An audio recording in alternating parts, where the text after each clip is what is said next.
everyone, it's me again. So I know that I was going to start a vlogging project. I haven't gotten around to it. I'm still unpacking. My brother was here visiting, so it's just kind of fallen to the back burner of everyday things. But I found this really cool body positivity, body acceptance Q&A from the Nearsighted Owl, and I thought that I would do this in a vlog form for all of you because it's something that's near and dear to my heart, and I think a lot of you will appreciate it. So you can find the Nearsighted Owl on blogspot, on Tumblr. She has a few Tumblrs. But yeah, she's an interesting girl. She likes body positivity. You really can't go wrong with her. My dog is barking. I still have my same crappy mic, so I apologize for the quality of this video. But I really wanted to do this. So, question 1. What's a simple activity that consistently contributes to your positive body image? I don't body shame, and I don't just leave it at not doing it to myself. I don't do it to anybody. Which is something, like you kind of learn growing up. It's a defense mechanism for females and for males. You don't like somebody, you pick on them for physical things because, that's just what you do. Oh, you're fat. Oh, you're ugly. Oh, you have bad skin. I think it's the first thing you learn growing up, how to defend yourself against other people and your own insecurities. So I don't do it. I occasionally catch myself, but then I kind of sit down and I go, why did I do that? Okay, what's wrong with me today? Like, do I not feel good about myself, or am I just being catty? So yeah, I don't do it at all, or 95% of the time, more than that probably. Okay. Question 2. What's something you know now about body image that you didn't know when you were 18? Probably that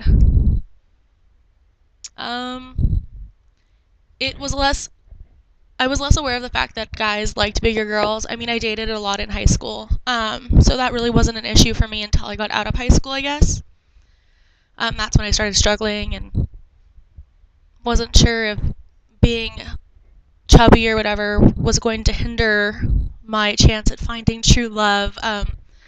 But Tumblr especially has opened up my eyes to the fact that there are a lot of guys out there who dig bigger girls, and I think that's great. And I think it's great that there's such a movement here. So I really appreciate that, and how people are able to band together in their fatness or their skinniness or whatever, in your body love. Question 3. Is there something you find yourself doing repeatedly that gets in the way of your body image? The only thing that's ever really got in the way of my body image is when I've looked at myself in the mirror and gone, oh my gosh, I'm gross, or so-and-so is so much prettier than me. Like, comparing myself constantly to other people, that's not healthy. It's not a healthy mindset. It's not going to make you better, and it's not going to make them worse. It's going to drive you crazy. And I used to drive myself crazy with it, and I don't do it anymore. Because there's always going to be somebody who's better and lesser than I am, and not everybody always likes the same things, yada, yada, yada. It's just not something I do as much anymore, but still find myself doing, maybe twice a week. It's hard. Question 4. Is there a body image mantra or motto, or any kind really, that you found very helpful? Sorry. Basically just that all bodies are good bodies, that all bodies are beautiful bodies, because it's true. There's not a single body in the world that every single person would go, ew, to. And I find comfort in that, and I find comfort in the fact that not all overweight bodies are unhealthy, not all thinner bodies are healthy. You treat your body with respect, and you do things with it, and you just have to appreciate it for what it is. And my body is a good body, and my body is a beautiful body, and so is everybody else that I know and that I've come into contact with. I sound like a motivational speaker. Question 5. Have you always felt the same level of body image? Or have you been through a period when you felt exceptionally better about your body and yourself as a whole? If so, why? If you were unhappy with your body or yourself, how did you become happier? I think high school was really hard for me, because that's when I started noticing that my body was really different than a lot of the people that I grew up with. I developed really early, and when I was sexually assaulted, I ended up gaining a lot of weight after that, sort of as a defense mechanism, so that people wouldn't look at me. My dog's barking again. So yeah, I was 18, 19, struggling, and then I started seeing this guy that I knew, and he was the first guy that actually said, hey, you're beautiful, or I love this about your body, or you're gorgeous, or this and that. that and the other. It was the first guy that I'd been with who had taken the time to sort of reinforce the fact that I was attractive.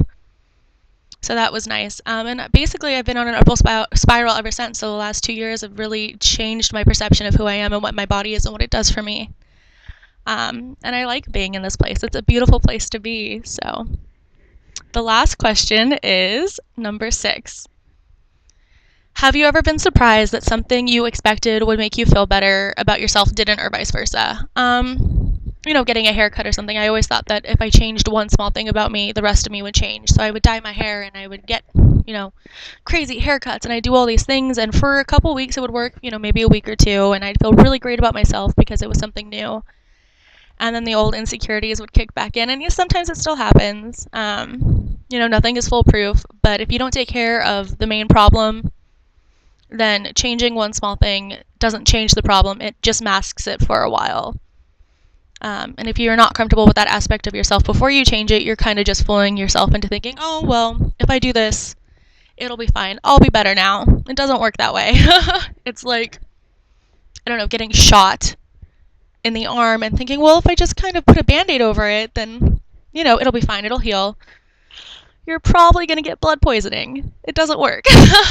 I feel dorky right now, but that was the last question, and I really hope that you guys appreciate the video and take the time to listen to it and, kind of do your own thing with it. Do the same questions. I specifically thought that Sam, Melissa in Body Style, and Tegan from Pearl Concubine would get a kick out of this if they haven't already seen it or done it.